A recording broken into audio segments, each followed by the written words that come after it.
ลับมาทุกคนเมื่อไรยังฟ้าลมแหงเพราะที่จะมีตัวยังออกบ่เห็นยังเลยนูวายตัวเดียวพันยิงครับมาดังไฟนอนกันฟ้าลมแหงเพราะเบิ่งมืออื่นเนาะจับยิงนกกินดอก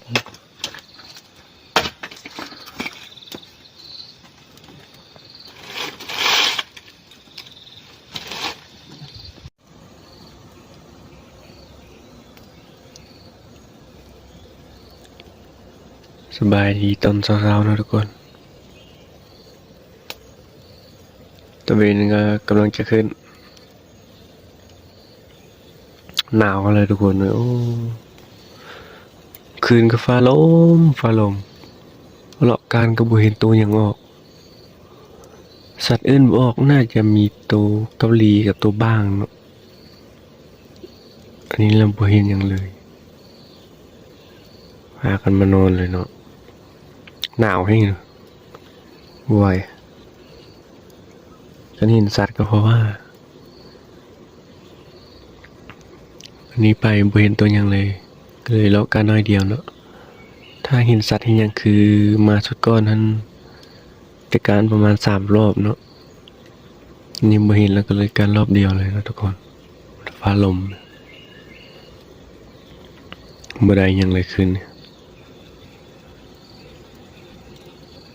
เดี๋ยวนึ่งข้าวแล้วแต่งกินแล้วขึ้นไปยิงนกกินดอกมันบ่เนาะมันมาตอมดอกแล้วก็จะลงไปลุ่มบางทีมีต้นมังไห้ลุ่มถ้ามันยังก็จะได้ยิงนกอยู่เนาะถ้ามันเบิดแล้วกันแล้วว่าบางทีก็จะลงเมืองมานี่เลยขันมังไห้ยังก็สิได้อยู่ยิงก็เนาะอยู่ยิงจากมือก่อน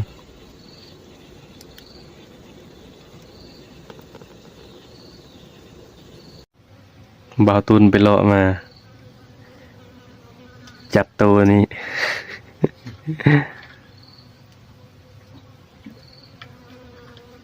หากันยิงเมื่อกี้เนาะ